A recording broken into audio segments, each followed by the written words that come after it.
بے شک یہ قرآن بنی اسرائیل کے سامنے ان بکثرت چیزوں کو بیان فرما دیتا ہے جن میں وہ اختلاف کرتے ہیں، اور بے شک یہ قرآن مومنین کے لیے ضرور ہدایت اور رحمت ہے۔ بے شک آپ کا رب اپنے حکم سے ان کے درمیان فیصلہ فرما دے گا، اور وہ بہت غالب، بہت علم والا ہے۔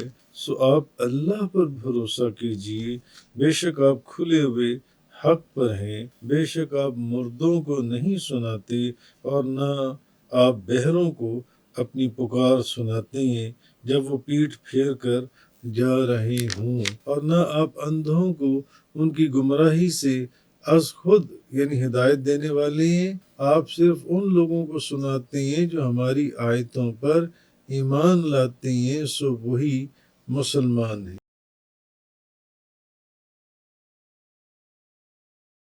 إن هذا القرآن يقص على بني إسرائيل أكثر الذي هم فيه يختلفون۔ بے شک یہ قرآن بنی اسرائیل کے سامنے ان بکثرت چیزوں کو بیان فرما دیتا ہے جن میں وہ اختلاف کرتے ہیں۔ وَإِنَّهُ لَهُدًى وَرَحْمَةٌ لِّلْمُؤْمِنِينَ، اور بے شک یہ قرآن مومنین کے لیے ضرور ہدایت اور رحمت ہے۔ ان ربک یقضی بینہم بحکم وہو العزیز العلیم، بے شک آپ کا رب اپنے حکم سے ان کے درمیان فیصلہ فرما دے گا، اور وہ بہت غالب، بہت علم والا ہے۔ فتوکل علی اللہ انک علی الحق المبین، سو آپ اللہ پر بھروسہ کیجیے، بے شک آپ کھلے ہوئے حق پر ہیں۔ انک لا تسمع الموتى ولا تسمع الصم الدعاء اذا ولوا مدبرین، بے شک آپ مردوں کو نہیں سناتے، اور نہ آپ بہروں کو اپنی پکار سناتے ہیں جب وہ پیٹھ پھیر کر جا رہے ہوں۔ وما انت بحاد العمی عن ضلالتہم، اور نہ آپ اندھوں کو ان کی گمراہی سے از خود یعنی ہدایت دینے والے ہیں۔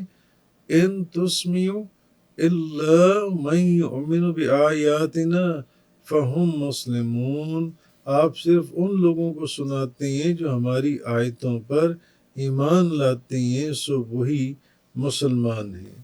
تو آج آیت نمبر 76 سے آگے جن سے وہ بیان ہے۔ تو اہل کتاب جو ہیں وہ دینی امور میں انہوں نے آپس میں اختلاف کیا، ان کے اندر بہت اختلاف تھا، اہل کتاب کے اندر بھی، تو جس کی وجہ سے ان کے بہت فرقے بن گئے، اہل کتاب کے بھی بہت فرقے بن گئے، اور یہ آپس میں ایک دوسرے پر لعنت بھیجتے تھے، ایک دوسرے کو تانے دیتے تھے، لعن تان کرتے تھے۔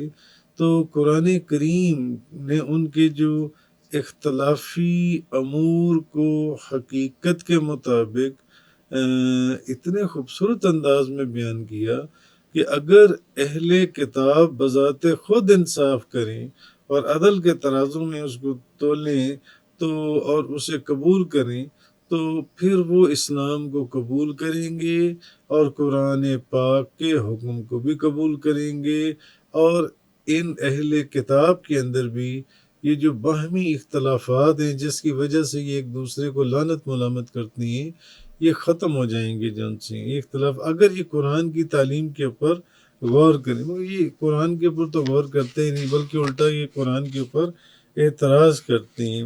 ان ربک یقضی بینہم بحکمہ وہو العزیز العلیم، بے شک تمہارا رب اپنے حکم سے ان کے درمیان فیصلہ فرما دے گا۔ فتوکل علی اللہ انک علی الحق المبین، تو تم اللہ پر بھروسہ کرو، بے شک تم روشن حق پر ہو، بے شک۔ تو اب اس آیت میں اور اس کے بعد والی آیت اصل میں اس میں فرمایا یہ جا رہا ہے کہ اے محبوب، بنی اسرائیل کے جو لوگ دینی امور میں آپس میں اختلاف کر رہے ہیں، آپ کا رب اپنے حکم سے قیامت والے دن ان کے درمیان فیصلہ فرما دے گا، اور آپ کا رب ہی عزت والا اور غلبے والا ہے، اس لیے کوئی اس کے حکم اور فیصلے کو رد نہیں کر سکتا۔ کیوں؟ عزت بھی اسی کے لیے، غلبہ بھی اس کے لیے، اور عزت اور غلبے والا ہے وہ، اور اس کے حکم اور فیصلے کو کوئی رد نہیں کر سکتا۔ اور آپ کا رب تمام چیزوں کا تمام اشیاء کا علم رکھنے والا ہے۔ اس کا پیچھے بھی چند آیات میں اس کا ذکر گزرا تھا کہ وہ کائنات، آسمانوں اور زمینوں کی ہر چھپی ہوئی چیز کو جاننے والا ہے۔ لہٰذا پیارے محبوب، آپ اللہ پر بھروسہ رکھیں اور ان کی عداوت اور دشمنی کی پرواہ نہ کریں۔ پیچھے بھی اللہ تبارک و تعالیٰ نے اپنے محبوب کو تسلی دی تھی کہ آپ کیوں غمگین ہوتے ہیں، یعنی کہ یہ اگر ایمان نہیں بھی لاتے تو آپ کیوں غمگین ہوتے ہیں۔ آپ سے قیامت والے دن یہ سوال نہیں کیا جائے گا کہ کتنے لوگ آپ پر ایمان لائے اور کتنے نہیں لائے، کتنے لوگوں نے اسلام قبول کیا اور کتنوں نے نہیں کیا۔ آپ کا کام صرف پیغام کو پہنچا دینا ہے جو آپ کے ذمہ کام دیا گیا۔ آگے ان کے دلوں میں ایمان کا پیدا کرنا، اسلام کا پیدا، وہ اللہ کا کام ہے، وہ زیادہ بہتر جانتا ہے جو ان سے۔ تو آگے فرمایا اِنَّكَ لَا تُسْمِعُ الْمَوْتَى وَلَا تُسْمِعُ الصُّمَّ الدُّعَاءَ إِذَا وَلَّوْا مُدْبِرِينَ، بے شک تم مردوں کو نہیں سنا سکتے اور نہ تم بہروں کو پکار سنا سکتے ہو جب وہ پیٹھ دے کر پھیر رہی ہوں جو ان سے۔ تو حضرت علامہ علی بن محمد خازن رحمۃ اللہ علیہ وہ اس آیت کی تفسیر میں فرماتے ہیں، یعنی جن لوگوں کے دل مردہ ہیں آپ انہیں نہیں سنا سکتے، اور وہ لوگ کافر ہیں۔ جن لوگوں کے دل مردہ ہو چکے ہیں آپ انہیں نہیں سنا سکتے، یعنی کان تو ان کے موجود ہیں، سنا تو کانوں سے ہی جاتا ہے نا، مگر آپ انہیں نہیں سنا سکتے۔ کیوں؟ کیونکہ ان کے دل مردہ ہو چکے ہیں۔ آپ انہیں جو مرضی کہتے رہیں وہ آپ کی بات نہیں سنیں گے، ان کے دلوں پر آپ کی بات نہیں جائے گی۔ کیوں؟ ان کے دل مردہ ہو چکے ہیں جن سے، آپ انہیں نہیں سنا سکتے۔ اور حضرت عبداللہ بن احمد نسوی رحمۃ اللہ علیہ فرماتے ہیں کہ اس آیت میں کافروں کو زندہ ہونے اور حواس درست ہونے کے باوجود مردوں کے ساتھ تشبیہ دی گئی ہے، یعنی وہ ہیں تو کافر، ہیں تو زندہ، ان کے حواس بھی ٹھیک ہیں، وہ کانوں سے سن بھی رہے ہیں، مگر اس کے باوجود ان کو مردوں سے تشبیہ دی گئی ہے۔ کیوں؟ کیونکہ وہ ان کے دل مردہ ہو چکے ہیں، وہ آپ کی بات کو نہیں سنیں گے۔ تو بہرحال باقی رہی بات یہ کہ مردوں کا بھی سننا جو ان سے، حالانکہ کثیر احادیث سے مردوں کا سننا ثابت ہے، مردوں کا بھی سننا ثابت ہے۔ حضرت انس بن مالک رضی اللہ تعالیٰ عنہ سے روایت ہے کہ نبی کریم صلی اللہ علیہ وسلم نے ارشاد فرمایا، جب بندے کو اس کی قبر میں رکھ دیا جاتا ہے اور لوگ دفن کر کے چلے جاتے ہیں، پلٹتے ہیں، تو بے شک وہ مردہ جو ہے یقیناً تمہارے جوتوں کی آواز سنتا ہے۔ مردہ جب مردے کو قبر میں رکھ دیا جاتا ہے تو مردہ تمہاری جوتوں کی آواز کو سنتا ہے۔ اور اسی طرح حضرت عمر فاروق رضی اللہ تعالیٰ عنہ فرماتے ہیں کہ رسول اللہ صلی اللہ علیہ وسلم، مسلم شریف کی حدیث ہے، ہمیں جنگ میدان بدر میں جو کفار بدر کی قتل گاہیں دکھاتے تھے کہ یہاں فلانا کافر قتل ہوگا، یہ فلانی جگہ فلانا کافر قتل ہوگا، اس فلانی جگہ پر وہ فلانا کافر قتل ہوگا، تو اور یہاں تو جہاں جہاں حضور صلی اللہ علیہ وسلم نے بتایا تھا وہیں ان کافروں کی لاشیں پڑی ہوئی تھیں جنگ کے بعد۔ جہاں جہاں حضور نے بتایا تھا کہ یہاں اس کافر کو قتل کیا جائے گا، یہاں اس کافر کو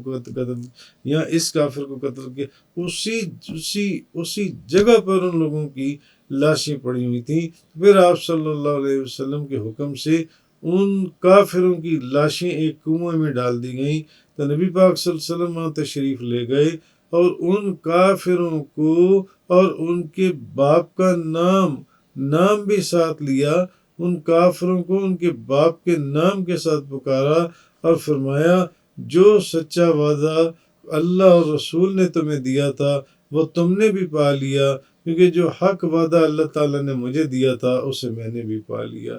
تو حضرت عمر فاروق رضی اللہ تعالیٰ نے عرض کی یا رسول اللہ، آپ ان جسموں سے کیسے کلام کرتے ہیں، کیوں کر کلام کرتے ہیں؟ ان میں تو روحیں ہی نہیں ہیں، یہ تو مرے پڑے ہیں، یہ تو مرے پڑے ہیں، آپ ان سے کیسے کلام کر رہے ہیں؟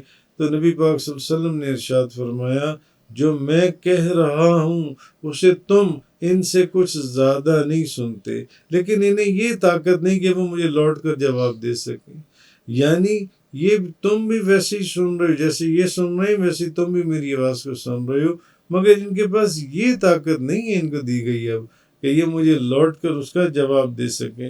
تو بہرحال معنی یہ ہے کہ کفار کو جس چیز کی دعوت دی جا رہی ہے اس چیز کی نافرمانی کی وجہ سے، اس سے روگردانی کی وجہ سے، اس سے پیچھے ہونے کی وجہ سے جن سے وہ مردوں کی طرح ہو گئی اور بہروں کی طرح ہو گئی، بظاہر تو زندہ نظر آ رہی ہیں مگر ان کی حقیقت مردوں کی طرح ہے، اور بہروں بظاہر تو ان کے کان بھی ٹھیک ہیں، سن رہے ہیں، مگر ان کی حقیقت وہ کانوں سے بہرے ہو چکے ہیں۔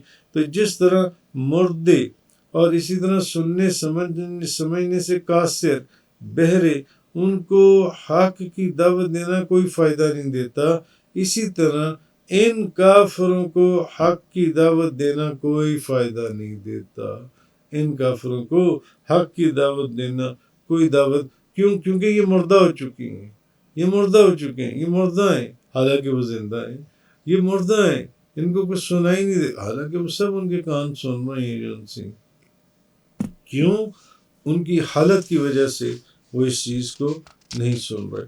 آگے فرمایا وَمَا أَنْتَ بِحَادِ الْعُمْيِ عَنْ ضَلَالَتِهِمْ إِن تُسْمِعُ إِلَّا مَن يُؤْمِنُ بِآيَاتِنَا فَهُمْ مُسْلِمُونَ، اور تم اندھوں کو ان کی گمراہی سے نکال کر ہدایت دینے والے نہیں، تم تو اسی کو سنا سکتے ہو جو ہماری آیتوں پر ایمان لاتے ہیں تو وہ فرما بردار ہیں۔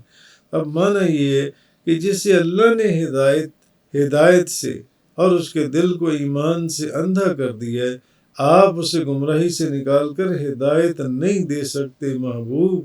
جسے اللہ نے ہدایت سے اندھا کر دیا ہے، جسے اللہ نے جس کے دل کو اللہ نے ایمان سے اندھا کر دیا، آپ اس کو ہدایت نہیں دے سکتے محبوب، یہ چیز سمجھ لیجیے، اس کو آپ ہدایت نہیں دے سکتے، تو تم تو اسی کو سنا سکتے ہو جو ہماری آیتوں پر ایمان لاتے ہیں، یعنی آپ صرف انہی کو سنا سکتے ہیں جن کے پاس سمجھنے والے دل ہیں اور جو اللہ کے علم میں ایمان کی سعادت سے بہرہ اندوز ہونے والے ہیں، اور یہ وہ لوگ ہیں، کون لوگ؟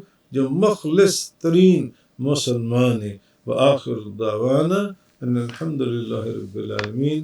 تفسیر قرآن کا یہ لیکچر انگلش میں سننے کے لیے براہ کرم ڈسکرپشن میں موجود لنک پر کلک کریں۔